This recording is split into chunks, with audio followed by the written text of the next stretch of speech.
अमरावती महानगरपालिकेच्या विशेष आमसभेत 30 मार्च रोजी बजेट 2026 सादर करण्यात आले.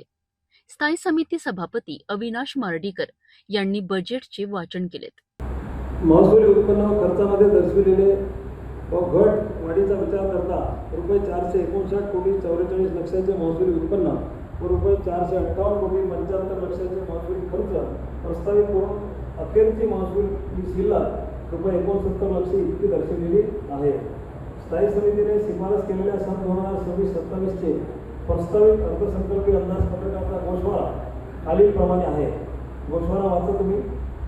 प्रारंभिक शिल्लक, एकूण उत्पन्न, प्रारंभिक शिल्लक धरून एकूण उत्पन्न आणि एकूण खर्च आणि अखेरची शिल्लक वरील प्रमाणे. प्रारंभिक शिल्लक रुपये 170 कोटी 43 लक्ष, ज्यात महसूली शिल्लक रुपये 3 कोटी 84 लक्ष, भांडवली शिल्लक रुपये 151 कोटी 66 लक्ष व असाधारण ऋण व निलंबन रुपये 14 कोटी 93 लक्ष असून सन 2026-27 मधील एकूण उत्पन्न रुपये 705 कोटी 83 लक्ष, ज्यात महसूली उत्पन्न रुपये 455 कोटी 60 लक्ष, भांडवली उत्पन्न 229 कोटी 43 लक्ष व असाधारण ऋण व निलंबन उत्पन्न रुपये 20 कोटी 80 लक्ष असे एकूण प्रारंभिक शिल्लक धरून एकूण उत्पन्न 876 कोटी 26 लक्ष असून सर्व बाजूवर एकूण खर्च रुपये 711 कोटी 6 लक्ष, ज्यात महसूली खर्च रुपये 458 कोटी 75 लक्ष, भांडवली खर्च 231 कोटी 50 लक्ष व असाधारण ऋण व निलंबन खर्च एकूण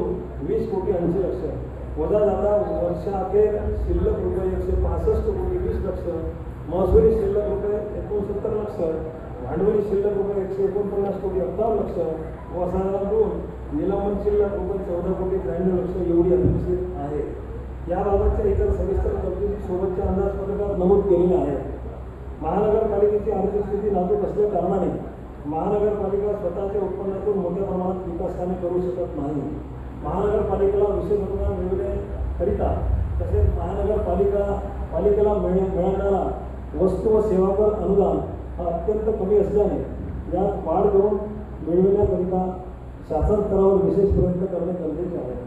त्याकरिता माननीय पालकमंत्री महोदय, स्थानिक सर्व माननीय आमदार, माननीय आयुक्त महोदय व इतर सर्व पक्षाचे पदाधिकारी, माननीय महापौर व सर्व संबंधित अधिकारी, शासन दरबारी संबंधित सर्व माननीय नगरविकास मंत्री, माननीय उपमुख्यमंत्री महोदय व सर्व संबंधित मंत्री महोदयांची लवकरच भेट घेण्याकरिता माननीय मुख्यमंत्री महोदयांची भेट घेण्याकरिता प्रयत्नशील आहे.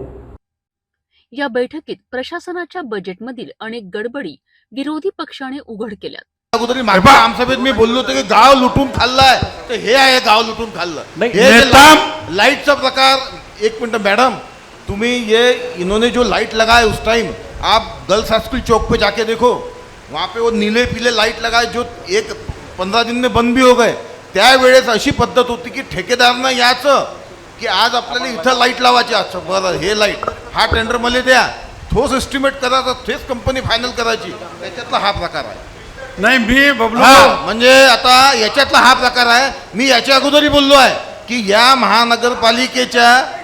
महानगरपालिकेतल्या लोकांनी टॅक्स भरायचे, कोणी गावातला दुसरा कोणी याचं त्यांना लुटून खायचं, कोणी एक शब्द बोलायचं नाही, त्याच्यावर साधी चौकशी करायची नाही. मी याच्या अगोदर चौकशी करा, त्याच्यावर चौकशी. पण एक सांगतो, या आमसभेत चौकशीचा निर्णय झाला तर शासनानं त्याच्यावर कारवाई केली पाहिजे, नाही तर हा प्रस्ताव नाही तर शासनाच्या दरबारी माहिती पडलं की तसंच पेंडिंग आहे. आपण चौकशी करू बबलू भाऊ, घाबरू नका. आपल्याला आढळला तर FIR करू आणि बेड्या ठोकू द्या अधिकाऱ्यांना ज्यांनी या पैशाचा. सभापति महोदय, सभागृहामध्ये निर्णय घेऊन मेरा कहना ऐसा है, सभापति महोदय सुन लो. डॉक्टर रुको ना, फिर बाद में बोलो.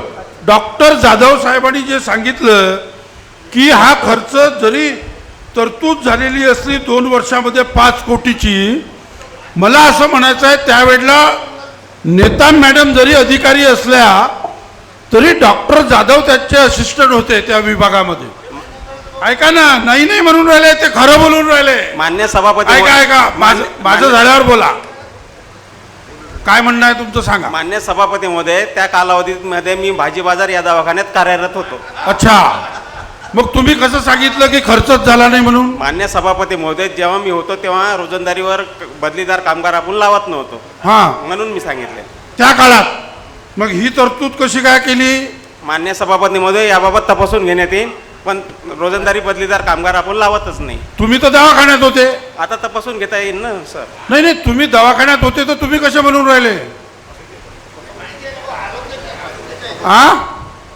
मान्य सभापती महोदय, तपासून घेण्यात येईल. नाही, मग तुम्ही दवाखान्यात होते तर तुम्ही पहिले कसं म्हटलं आता? मान्य सभापती महोदय, मी जरी होतो त्यापूर्वी मी स्वच्छता विभागात होतो तेव्हापासूनच हे रोजंदारीवर बदलीदार आता कामगार कसं खरं बोलले तुम्ही? लावत नाही म्हटलं. तुम्ही स्वच्छता विभागात होतेच आणि त्या दरम्यान ही जी तरतूद करण्यात आली 5 कोटी रुपयाची 2 वर्षामध्ये, हे त्या आष्टीकरांच्या प्रशासनाच्या काळात झालेला टोटल भ्रष्टाचार आहे. असे किती भ्रष्टाचार आता पुढे येणार आहे? म्हणजे बोला. म्हणजे इतकं खतरनाक काम आहे, रोजंदारी माणसं लावलेच नाही आणि त्याचे पैसे, अरे बाप रे बाप, म्हणजे 5 कोटी, अरे म्हणजे साला लुटण्याची नाही, सभापती महोदय, लुटण्याची सगळी बाबूराव. सीमा पार केली आहे. अर्थसंकल्पाच्या या भ्रष्टाचारामध्ये तातडीनं ठराव विशेष पास आमसभेमध्ये करून कारवाई करण्यात यावी. अतिशय गंभीर बाब आपल्या पुढे आलेली आहे. लगाते थे तो हमारी जो जे है, काम झालं नाही आहे अंबा त्याचे नदी कदाचित त्या इतनी गंदी ठिकाणी नहीं रहती थी. तत्कालीन आयुक्त आष्टीकर यांच्या कार्यकाळातील कथित भ्रष्टाचारावरून सभागृहात जोरदार चर्चा रंगली. पार्षद नसतानाही प्रशासनाने वाढ निधी कसा खर्च केला यावरही प्रश्न उपस्थित झालेत. विरोधी पक्षाने एकामागून एक मुद्दे मांडत अधिकाऱ्यांना जाब विचारलाय. जी कामे प्रत्यक्षात झाली नाहीत त्यांचाही खर्च बजेटमध्ये दाखविण्यात आल्याचा आरोप करण्यात आला. 2.5 कोटींच्या युटिलिटी व्हॅन खरेदीवरूनही सभागृहात वादंग निर्माण झालेत. एकाच कामासाठी वेगळा खर्च का दाखविला असा सवाल उपस्थित करण्यात आला.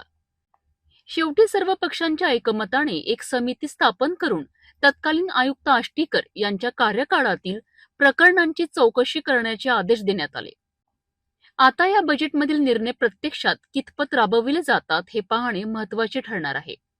अमरावती महानगरपालिकेचे सन 2025-26 चे सुधारित आणि 2026-27 चे मूळ अंदाजपत्रक हे खऱ्या अर्थाने आत्मनिर्भर आणि प्रगत अमरावतीच्या निर्मितीचा संकल्प करणारे आहे, अशी प्रतिक्रिया सभागृह नेते व माजी महापौर चेतन गावंडे यांनी व्यक्त केली आहे. अमरावती महानगरपालिकेचे स्थायी समिती सभापती अविनाश मार्डीकर यांनी मांडलेल्या अर्थसंकल्पात शहराचा समतोल विकास आणि सर्वसामान्य जनतेच्या अपेक्षांची पूर्तता करणाऱ्यावर विशेष भर देण्यात आला असल्याचे त्यांनी नमूद केलेत. याप्रसंगी बोलताना गावंडे म्हणालेत की हे अंदाजपत्रक केवळ आकड्यांचा खेळ नसून अमरावतीच्या शाश्वत विकासाचा एक ठोस रोड मॅप आहे. यामध्ये नागरी सुविधा, आरोग्य, शिक्षण आणि पायाभूत सुविधांना प्राधान्य देतानाच महिला, बालक, युवक आणि दिव्यांग बांधवांच्या हिताचे रक्षण करण्यात आले आहेत.